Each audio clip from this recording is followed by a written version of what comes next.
नमस्कार, मैं हूं आपके साथ मयंक। देखिए, आज 14 अप्रैल है और एक बड़ी खबर आ रही है इस वक्त की हॉर्मूज से जुड़ी हुई। और खबर ये है कि आज रात तक ये माना जा रहा है कि एक बड़ा प्लान तैयार हो सकता है चीन, रूस और ईरान के बीच की आखिर डोनाल्ड ट्रंप ने जो ब्लॉकेट कर रखा है हॉर्मूज का, उसको कैसे जवाब दिया जाए। देखिए, दो तीन बेहद अहम डेवलपमेंट है जो इस समय सामने आ रहे हैं। पहली खबर यह है कि रूस के विदेश मंत्री लावरोव इस समय चीन में हैं। वो चीन पहुंच चुके हैं। उनकी चीन के विदेश मंत्री वांग यी से मुलाकात हो रही है और बताया जा रहा है चीन के तमाम बड़े सुरक्षा एक्सपर्ट्स के साथ रूस के विदेश मंत्री की बैठक होनी है और आज रात को एक बड़ा प्लान तैयार किया जाएगा। उसके बाद ईरान से बात की जाएगी और ईरान को इसकी जानकारी दी जाएगी। यानी दूसरे शब्दों में, ईरान, रूस और चीन मिलके आज रात तक वो प्लान तैयार करने वाले हैं कि डोनाल्ड ट्रंप के जो 16 जहाज हॉर्मूज को घेर कर खड़े हैं उनका क्या करना है।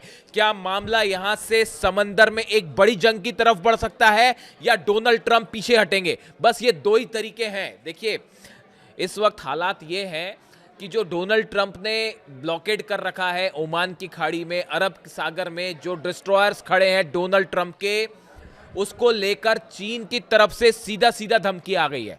देखिए, जो चीन के रक्षा मंत्री हैं डोंग जून, उन्होंने जो बयान दिया है वो ध्यान से समझिए। उन्होंने कहा है कोई भी देश हॉर्मूज के हमारे मामलों में दखल ना दे। हमारे जहाज हॉर्मूज से आ जा रहे हैं, हॉर्मूज पर ईरान का कब्जा है, नियंत्रण है और यह हमारे लिए खुला हुआ है।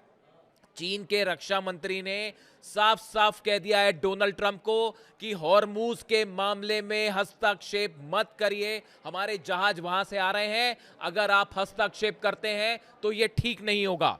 बीजिंग का इरादा तेहरान के साथ हुए समझौतों के तहत हॉर्मूज से अपना आवागमन जारी रखने का है। देखिए, इसका मतलब यह हुआ कि चीन ने साफ कर दिया है कि किसी भी सूरत में अगर उसके जहाजों को रोका गया तो इसका नतीजा ठीक नहीं होगा। यह सीधी सीधी धमकी मानी जा रही है चीन के रक्षा मंत्री से डोनाल्ड ट्रंप को, अमेरिका को। जो अभी आज के जो डेटाज हैं उसके मुताबिक हॉर्मूज से करीब 40% तेल जिसकी जरूरत चीन को है वो हॉर्मूज से ईरान सप्लाई करता है। यानी चीन को जो सप्लाई होता है ऑयल, उसका 40% ईरान से आता है, हॉर्मूज से होकर आता है। इतना ही नहीं, 3% जो एलएनजी है उसकी सप्लाई भी ईरान हॉर्मूज से करता है चाइना को। जिस तरह से वेनेजुएला से जो ऑयल आ रहा था उस पर रोक लगी, अमेरिका ने वेनेजुएला पे जो ऑपरेशन किया उससे चीन को नुकसान हुआ, लेकिन अब चीन ने यह तय कर लिया है अगर उसके जहाजों को रोका गया तो उसके लिए फिर चीन जो है वो बड़े सख्त कदम उठाएगा। ये बात चीन की तरफ से पहुंचा दी गई है अमेरिका के अधिकारियों तक। इसके अलावा देखिए, मेदवेदेव जो है पूर्व राष्ट्रपति रूस के, उनकी तरफ से भी बड़ा बयान आया है। उन्होंने कहा है कि अगर ये ब्लॉकेट जारी रहा पूरे दुनिया में तेल का बड़ा संकट खड़ा हो जाएगा। उन्होंने ये कहा कि अमेरिका की जो पॉलिसी है एस्केलेशन से डी एस्केलेशन, यानी पहले आप हमले करिए, दबाव बनाइए और उससे शांति स्थापित करने की कोशिश करें, ये पूरी तरह से नाकाम साबित हो गई है, फेल साबित हो गई है। यानी अब दो बड़े देश रूस और चीन खुल के सामने आ गए हैं और ईरान के साथ खड़े हो गए मजबूती से। और जो मेरी जानकारी है उसके मुताबिक दोनों ने ईरान को साफ साफ संदेश दे दिया है किसी सूरत में हॉर्मूज से कब्जा नहीं हटाना है। यानी अब हॉर्मूज जो है पूरी तरह से ईरान के कब्जे में रहेगा। ये बात चीन ने खुले तौर पे कर दी है और ये बात अब रूस ने भी कह दी है। और जो लावरोव की यात्रा है वो इस दौर में हो रही है जब ये ब्लॉकेट करके अमेरिका खड़ा हुआ है। अब इसका नतीजा देखिए क्या हुआ है। इसके नतीजा ये हुआ है कि नए बयान सामने आ गए हैं डोनाल्ड ट्रंप के कि ईरान फिर से बातचीत करना चाहता है। हालात ये हैं कि रूस, चीन और ईरान ने मिलकर डोनाल्ड ट्रंप को घुटने पे ला दिया है। पहले जंग में ईरान ने बुरी हालत कर दी अमेरिका की, पूरी दुनिया में किसी से नहीं छुपा है। अमेरिका अपने 16-17 बेस नहीं बचा पाया, 25 एयरक्राफ्ट जो है वो तबाह हुए हैं। इसके अलावा कई वॉरशिप्स जो है उन पर हमले हुए और पूरे अरब देशों में जितने ठिकाने थे, चाहे वो आईटी सेक्टर्स है उनको नहीं बचा पाया अमेरिका, जितने तेल के ठिकाने थे उन पर हमले हुए, रिफाइनरीज पर हमले हुए, पूरी दुनिया ईरान की मिसाइलों का दम देखती रही और डोनाल्ड ट्रंप कुछ नहीं कर पाए। देखिए बड़ा झटका है पूरे मिडिल ईस्ट में अमेरिका के लिए। डोनाल्ड ट्रंप ने जो नीति अपनाई उससे न सिर्फ मिलिट्री के स्तर पर बड़ी हार हुई अमेरिका की, और अब विदेश नीति के स्तर पर भी जबरदस्त झटका लगा है। और देखिए हालात ये हो गए हैं कि डोनाल्ड ट्रंप ने फिर अपनी वही तूती बजानी शुरू कर दी है कि ईरान बातचीत करना चाहता है, और अब ये भी खबरें आ रही हैं कि नए दौर की बातचीत हो सकती है। और यह भी सुनने में आ रहा है कि पाकिस्तान में भी बातचीत हो सकती है, बैठक हो सकती है, तुर्की में भी बैठक हो सकती है, और जिनेवा का भी नाम आ रहा है। यानी 3 नए लोकेशन सामने आ गए, संभवतः पाकिस्तान में हो, इस तरह की बात है। तुर्की भी है, एक नई लिस्ट, इस तरह की खबरें आप देख लें। लेकिन मैं आपको फिर से एक बात बताना चाह रहा हूं। देखिए आईआरजीसी के जो चीफ हैं, ईरान की सेना के जो चीफ हैं अहमद वाहिदी, इनकी तरफ से बयान आया है कि वो इस बात के पक्ष में नहीं है कि अब अमेरिका से फिर से बातचीत की जाए। ईरान की सेना कोई बातचीत नहीं करना चाहती अमेरिका से। बार बार जो धोखे मिल रहे हैं, बार बार जो ये तमाशा हो रहा है, जो बताया जा रहा है, जिस तरह से नेतन्याहू के कहने पर फोन आया और आखिरी टाइम में जेडी वेंस पलट गए, उसके बाद अब ईरान की सेना बेहद गुस्से में है और चाहती है कि अब अमेरिका से कोई बातचीत नहीं की जाए। अपनी शर्मिंदगी छुपाने के लिए डोनाल्ड ट्रंप को इस तरह के बयान देने पड़ रहे हैं कि ईरान बातचीत करना चाहता है। हकीकत यह है हॉर्मुज में डोनाल्ड ट्रंप फंस गए हैं, घिर गए हैं।